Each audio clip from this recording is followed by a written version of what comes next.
we jump to that example, let's first examine the double negative property. And so we're learning all these new proofs, ideas. We're bringing these ideas that we just learned, and now we're putting it all together. And we call it double negative. So it says is not P, or negation P. It's logically equivalent to P. And so you could clearly see why this is called the double negative. It's like having two negatives, right? Two negatives make a positive. And so we're going to construct a truth table. So the first thing we're going to do is put down all the statement variables / components. And now we gotta, and this is not going to be that big. So we have one statement variable. And so what does that mean for us? It means we just have 2 over 1. And so I brought that up again just in case you guys forgot. So it says true, false, and then now we're going to switch it up. So if you remember the last time when we did something similar to this, it's going to be the opposite, and it's going to be true. And so now what's the last thing we're going to do? Is that we're going to put our, from here, we have our statement variable. From here we have our statement. And then from here we're going to have our finished sentence. So here's our finished sentence. And so what's going to happen here? That's going to say true, right? It's going to be similar to P. So we're looking right here, and then what's the opposite of negation P? True. And then we look right here, what's the opposite of negation P? It's going to be false. And so now we're going to go like this. We take a look right here, and we get to see that they both have the same truth values for each other. And so this is kind of dynamically different from the last example we did, which we showed it the logical equivalence of P and Q and P right next to each other. It doesn't necessarily have to be right next to it to prove that something is logically equivalent. But for something like this, it's kind of hard to show that it's logically equivalent without with putting right next to it, because this is the sentence. We're just trying to prove that the sentence is logically equivalent to the component or the statement variable. So we're trying to prove that our statement variable right here / component / whatever you want to call it, that's logical, and our sentence are the same. And so what do we call that? We say thus. Remember, we're going to put these 3 little dots. Thus we proved, and then you go on to say so I'm not going to write it all out. So we proved this. Thus we proved that, period. So I hope you get that. And we're going to move on to our next problem. P and Q and our statement negation P and is not Q. And then we have is not, this is our full sentence over here. And so we're going to, in this case, we're not going to have it put together like this, right? And I'll explain that when we finish. So these are our 2 separate sentences. And so right here we're going to go to our truth table. So we have true, true, false, false. And so I hope you remember the pattern that I told you about. And this one's going to be 1/4 of that. So this will be true, false, true, false.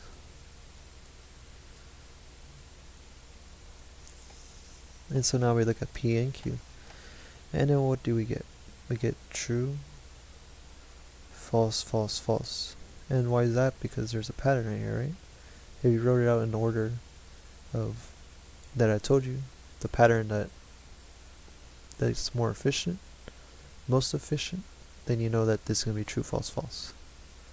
And so now we're going to have negation P. And so that's just going to be the opposite of this. So we're going to have false, false, true, true. And then we're going to have negation Q, which is going to say false, true, false, true. So it's going to be false, true, false, true. Just the opposite of Q, right? And now we're going to have a negation P and Q. And so this just means the opposite of what? So I'm going to write a different color. This is going to be the opposite of this. And so let's see what happens. If that's the opposite of that, then this is going to be false. And so that means the rest of the statement is going to be true. So say true, true, true.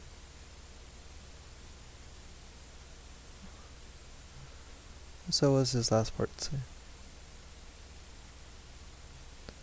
It says negation P and negation Q.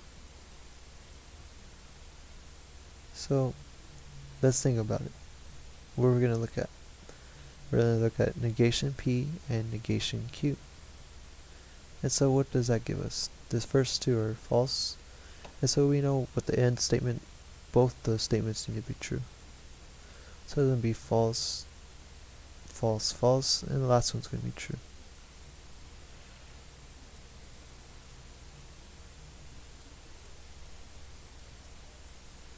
And so what do we know?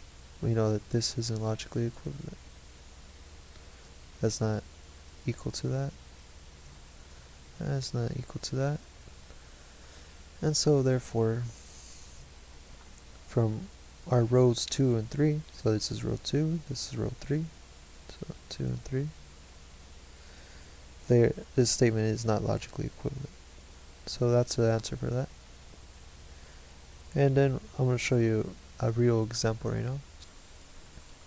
Alright, so this is going to be our last part of this part. And so here's our sentence again. And so we're going to try to show that this isn't logically equivalent using an example. And so for example, we're going to say let P be the statement 0 less than 1. So we're given a statement P, this is P. And let Q be the statement 1 is less than 0.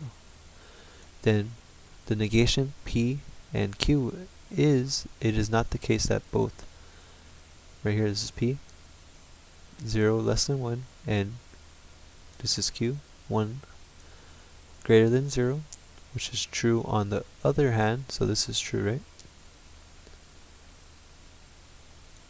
0 is, what do you call it, is less than 1, and 1 is greater than 0. So we know that is true. We know that this sentence is true. And so we're going to look at another example right here. So on the other hand, and so this is true, right? We show that this part of our given statement, compound statement, right, is true. And so what flip? So this is the same right here, right? That's the same. But this flipped right here. You see it? So what happened? We just flipped the inequality sign. So what just happened is we show that this is true. But we want to show that this is not logically equivalent, right? So then we go on. And so here it says, other hand, negation P and negation Q is 0 for, so I forgot to put that right here. I'll put it right there. So this means is not equal to less than 1. And 1 is not equal to less than 0. So that's what the negation sign means, right? Is not. And so which is false. And so why is that false? Because that just goes against our top statement. So this is our bottom statement for this part. And that goes against, tell me it's a different color. That goes against this statement. This statement goes against that statement, which is right here. Right there. And so if you want to pause the video and see why, it's because the inequalities are different, right? Look at this says 0 less than 1, this says 0 is not less than 1. This is 1 is not greater than 0, and this one says 1 is greater than 0. And so you could see we proved this by well, it's not necessarily a proof, we just show that they're not logically equivalent. And so that was the second method I was talking about earlier, that we could either use truth tables to show that something's logically equivalent, or we could just show that there's a mistake in the logic that shows it's not logically equivalent or is logically equivalent. And so that's just another approach. And so what can we get out of this? I want you to take a couple minutes or a couple seconds to think this over. And so I want to read it from right here. It says, this example shows that there are concrete statements you can substitute for P and Q to make one of the statement forms true and the other false. Therefore, the statement forms are not logically equivalent. And so that was just saying what I just was telling you already, that for our given statement variables, we could change it up so that our statement is not logically equivalent. And so that's just something to take note. Two ways to do this. And so this is more of a practical, right? This is more practical than creating truth tables.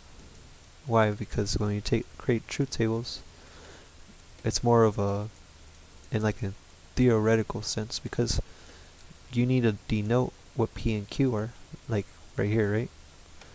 Right here we denoted what P and Q are, so that's why we, right here, I'm going to highlight it, we said let P be the statement and Q be this statement. And so you could do that, right? And so right here, up here, this is more of a theoretical, right? Because you need to apply it to an example to see it manifest, versus just having an example already written out, right? And then you could dissect it and then figure out whatever, let's say a definition, a certain statement is trying to ask or tell. Because everything is an argument in a sense. And in math, we're arguing something is true. Let's say I'm arguing 2 plus 2 equals 4. Well, we're going to be using the same kind of logic right here. If 2 plus 2 equals 4, then this. And so I'm just giving you an idea of what we're going to be working with in the future. So let's carry on. Negations of n or De Morgan's law. Statement: John is tall and Jim is redheaded. So what is De Morgan's law? You probably never heard of this guy's name before, but he's a really famous mathematician, and he proved that these two kind of statements are the same. So we're going to show an example first, and then we're going to show the logic behind it. So I'm going to explain it to you. It says John is tall and Jim is redheaded, and we do know that John is tall as P and Jim is redheaded as Q. And then we have this right here, which stands for N. So P and Q. So we have John is not tall, which is going to be the negation, right? Or is not. So is not P or Jim is not redheaded. And so what did we learn about our ors? We have an exclusive or, and then we have the inclusive or. And if you remember what last time I told you, we talk mostly inclusively. So most of the time we're talking about both, right? So when we talk about or, usually we're talking about both, rather than giving you an ultimatum.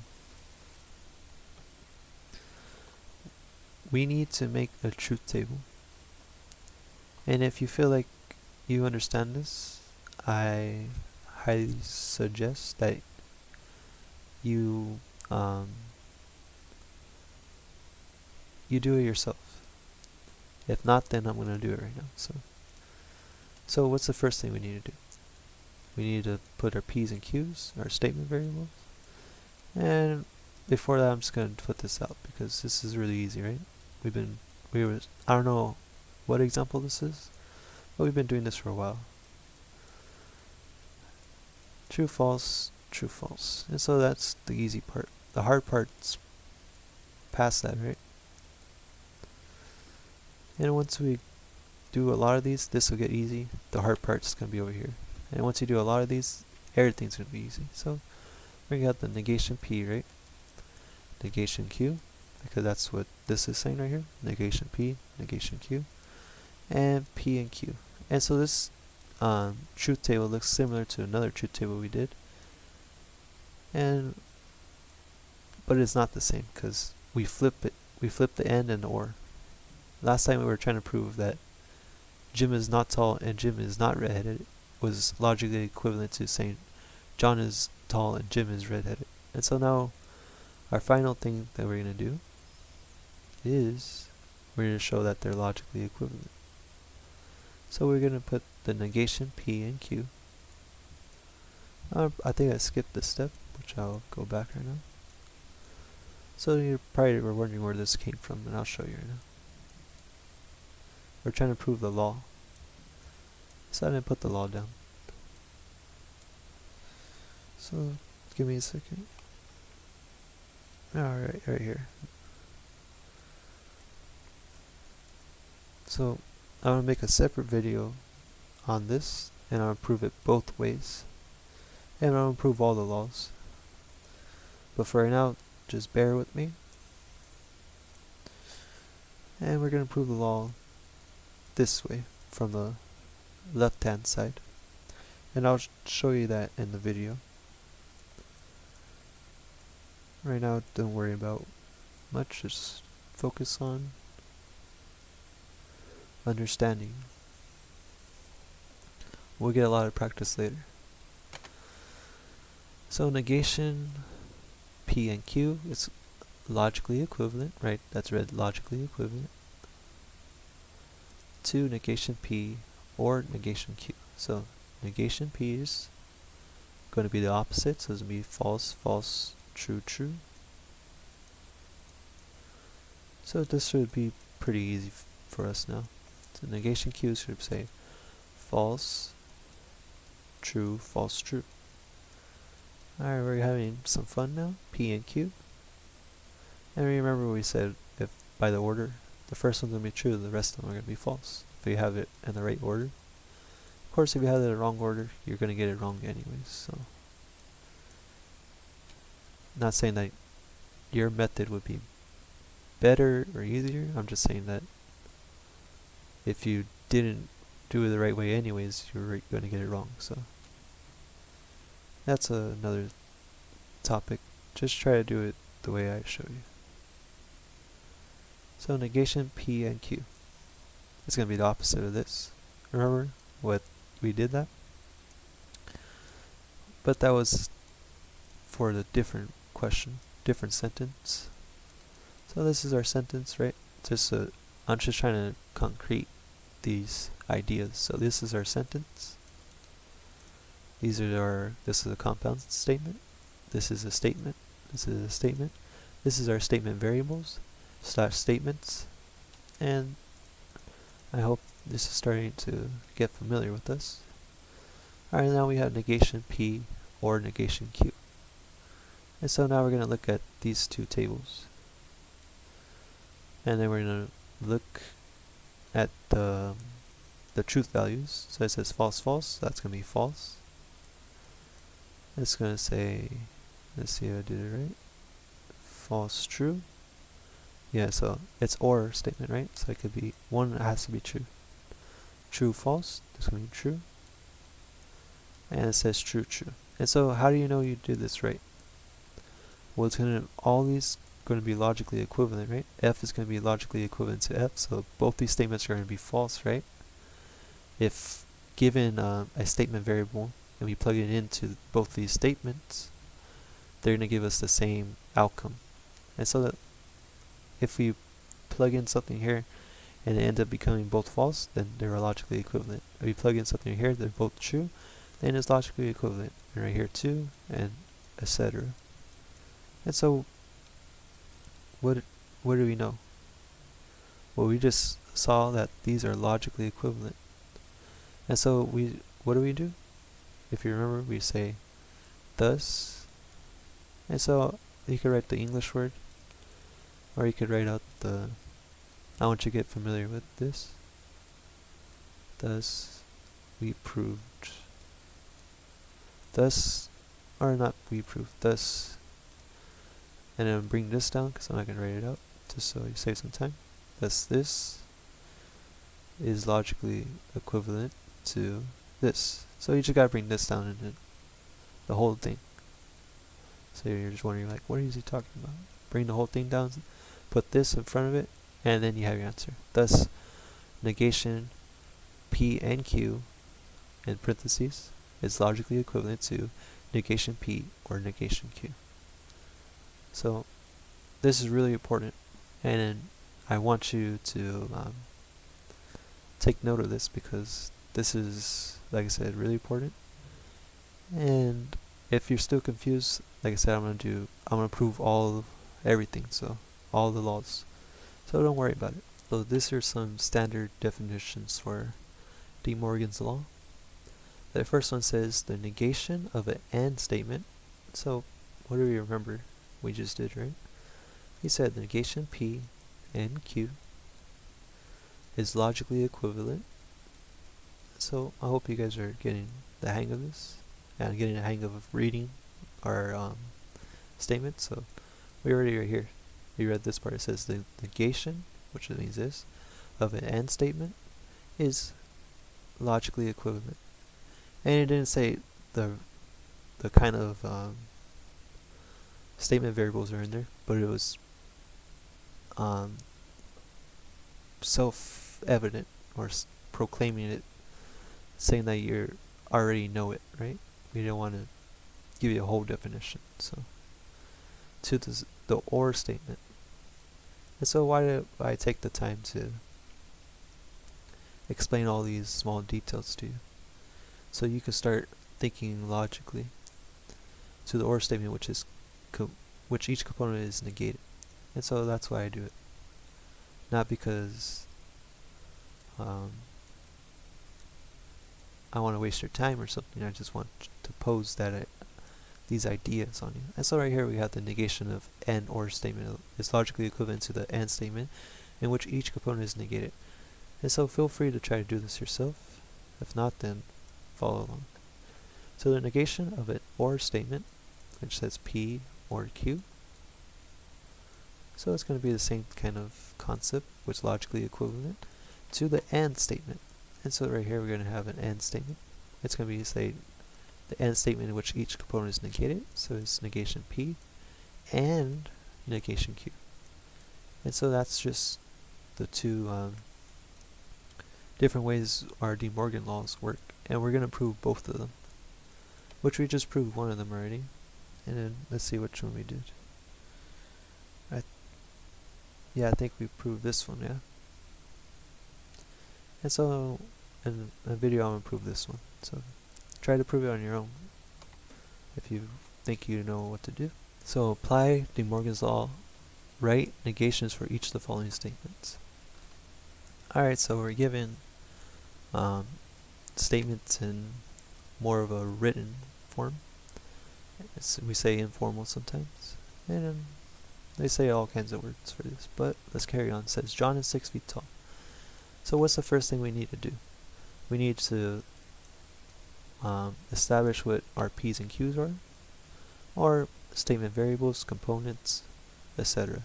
And this is going to say and he weighs at least 200 pounds. That's kind of a broad pronoun, right? Remember at our first video we talked about pronouns? But this pronoun is already defined by this noun, John. And so we know who we're talking about. John, and says John is 6 feet tall and he weighs a lot. So it could have said John is 6 feet tall and John weighs at least 200 pounds. But instead it wanted to sound more I'm trying to find the word. Trying to sound more intelligent, I guess you could say, because you're not going to say, think about it, if you wrote in an English class, if you said John is 6 feet tall and John he weighs at least 200 pounds, that sounds kind of redundant, right? So that's the word I was trying to come up with. And so I'm just posing that question on you.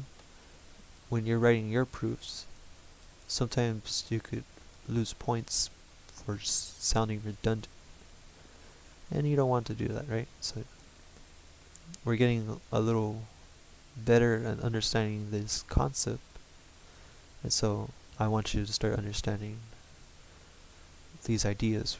We're tangling it all together. So John is 6 feet tall, and so we want to write the negation of this. And so how is that going to look like?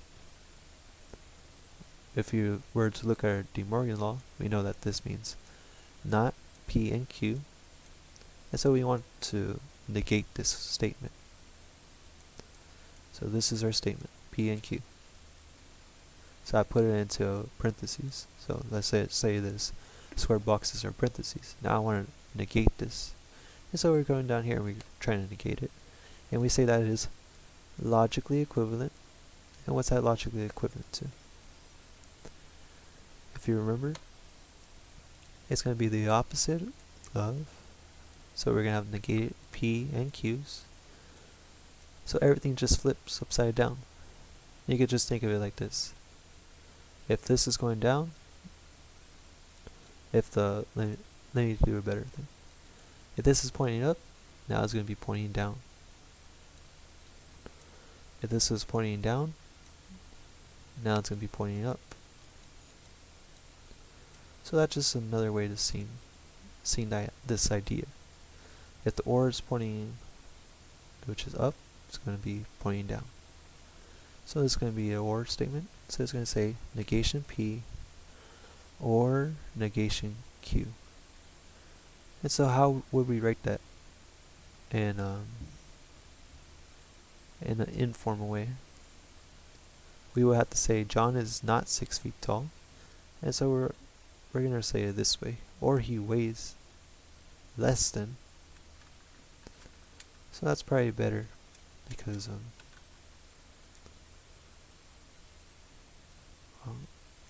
it sounds more mathy, you could say, which mathy is not even a word, but I just wanted to get the idea out there. It sounds more mathematical, right?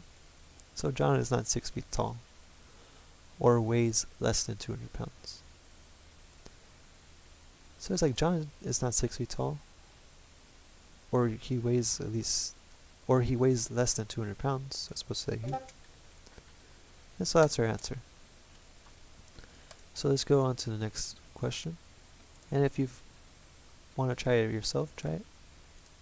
So I'm going to give you some time to try it on your own. While I erase this, so just some space. And so, do you have any, if you have any questions, just leave a comment down below and I'll answer it as hastily as possible, so as fast as I can. And so right here now, I'm gonna go a little faster. So it says the bus was late, so that's P. Tom watch was slow, that's Q. This is going to be or, right? So it's going to be like that. And so that's our, it's going to be in parentheses. And so now we want to negate this statement. So it's going to be P or Q.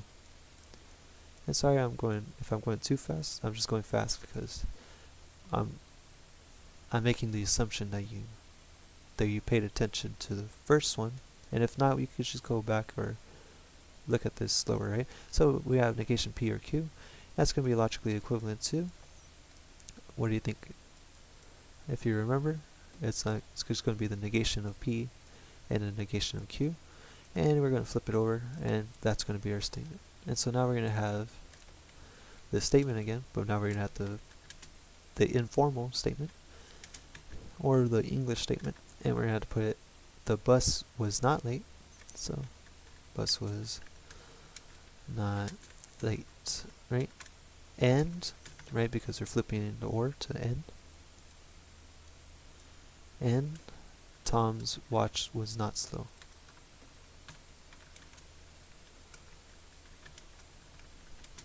And so it just depends how you read these kind of statements, that they could be defined in a certain aspect. So the bus was not late, and Tom's watch was not slow, period. And so that's going to be our answer. I hope you get this, and if not, we're going to move on to the next question. It says something right here. It says, how would we write this statement as a neither nor after turning it into its components / variable statements? And so I'm going to pose this question on you. One more question here. It says, how would we write this to a neither nor statement? Right, because we're given two nots. And so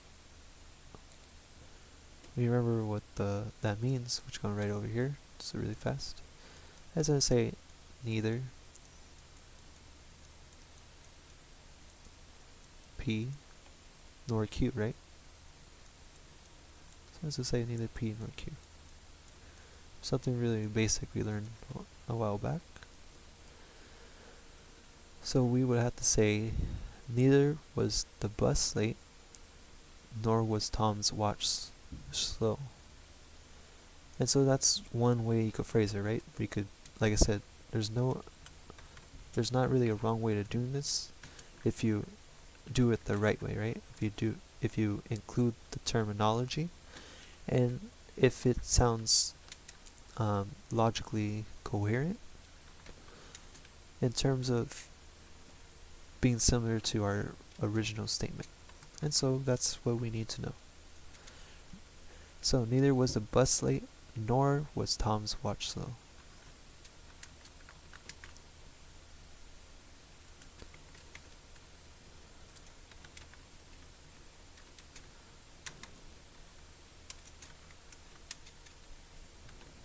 There you go. And so that's how you would answer this. So I hope you understand this, and we're going to move on to our next question.